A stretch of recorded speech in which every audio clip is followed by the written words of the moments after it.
I wonder, William, first of all, if you could give me your perspective, because there is this idea that David has put forward, or caller David, saying that actually what's the point, because maybe there just isn't that much left and maybe the outlay is too expensive anyway. Well, there's 500 billion barrels, so there's quite a lot left. And the key question, I think our UK energy policy should be evidence-based and reality-based. And the reality is that oil and gas does form a massive part of our energy mix now, and it will do for the foreseeable future, certainly the next few decades. And if we're going to have a path to renewables, then the reality is, whether you like it or not, oil and gas is part of that path. Now, the question I'd ask the people that are against drilling in the North Sea is why they prefer to lug oil from the United States or to consume oil from other jurisdictions like Norway. We have a massive bilateral trade deficit with Norway. Why they prefer foreign oil and gas in preference to our own. It makes no sense at all. And I want people to wake up about the trade deficit. It's not just about the environmental question. The trade deficit is a major, major problem. We've got 100 billion plus trade deficit, which means we're getting poorer every year. We own less and owe more in debt. And you've got to think about that. So you just focus.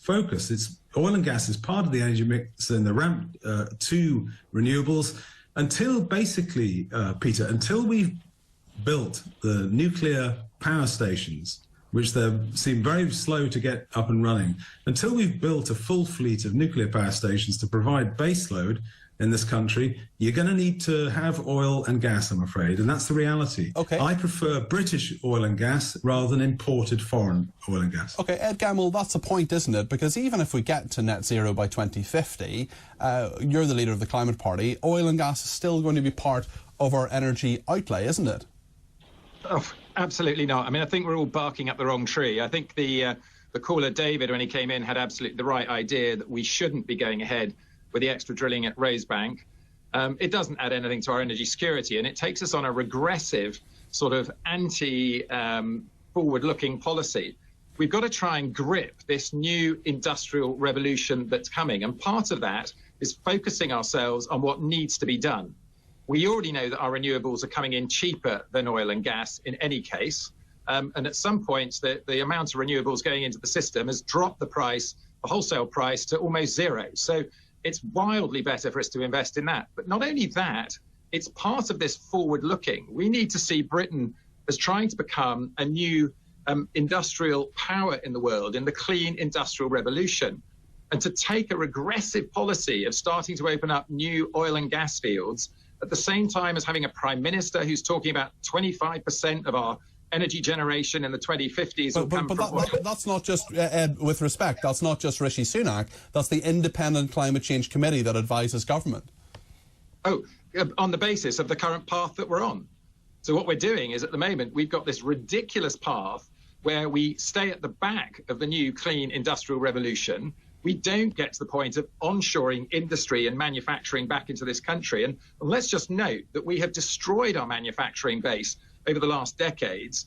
We dropped from manufacturing being 25% of our GDP in the 1970s to it being under 10% now. And even just in the last 15 years, we dropped in terms of manufacturing capability around the world from the 7th place in the world down to the 9th.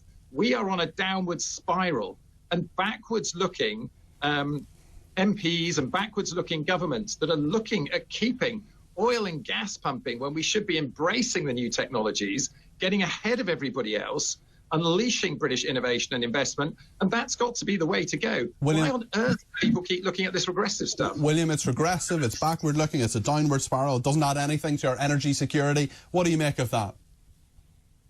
I don't agree with it. I think that's a mistaken view, and it's not a reality-based view. Why not? I've got because I've got the figures in front of me. We today, oil and gas is the dominant fuel source for transportation. 95% of it today, and by 2030 it'll still be 70%. Right, so you'll still be using it for 70% of your transportation needs. Domestic heating and cooking, 70% gas now. The people that are keen on this switch to renewables, I'm keen on it. I think there's a pathway to it, but you don't have a pathway unless you have baseload. Your other person on this panel should answer the question: how are you going to get your baseload from to keep the lights on? Unless you've got, it'll take the government 15 to 20 years to get this domestic nuclear industry revitalised. I'll come back to you, William, but perhaps we can get Ed to answer that question. Yeah, no, absolutely. I mean, just let me preface it with that, just one sentence on. It's about focus. Bring forward our net zero target by 20 years. Let's get ahead of the pack. When we do that, we start to focus on the right things. So when you look at baseload, not only has nuclear already been mentioned, but we have both wave and tidal power, which we have ignored in this country for about the last 30 years, not putting investment into it. It's something that is continuously moving and happening and could be providing some of that baseload. But also, if you have the right focus, you get on with the innovation in battery technology, in hydro, in green hydrogen, and you get to the place where you can actually have a baseload that will always be available because you've innovated, you've invested, and you've seen the future, rather than have just given up based on the projected figures, which are projected out of history. They're not projected out of a new British mission to get ahead of everybody else and do the innovation we need. William, final word to you on this. Listen, I'm with you on baseload. The SDP has a very strong policy to reinvigorate nuclear power in this country. You need baseload. That's the reality. What people on the other side are not seeing, and they're not being realistic, is that we don't have it now. Whether you have it with wave power or nuclear or whatever, you need it. On the renewable side, we're becoming a wind power, a superpower, actually, on the pipeline of that. It's already happened. But it's variable. If the wind doesn't blow, you don't get the power. And get this is the reality. Until you have baseload domestically serviced, you will need to import gas for that purpose. And you know, you either get the gas and oil here or you import it. You know what the single biggest import from the USA was in 2021? Crude oil. Absolutely insane. Wrecks our balance of payments and makes us poorer. Okay, both gentlemen, thank you very much indeed. That was Ed Gemmell, who is the leader of the Climate Party, and William Clouston, who is leader of the Social Democratic Party. Thank you. Listening patiently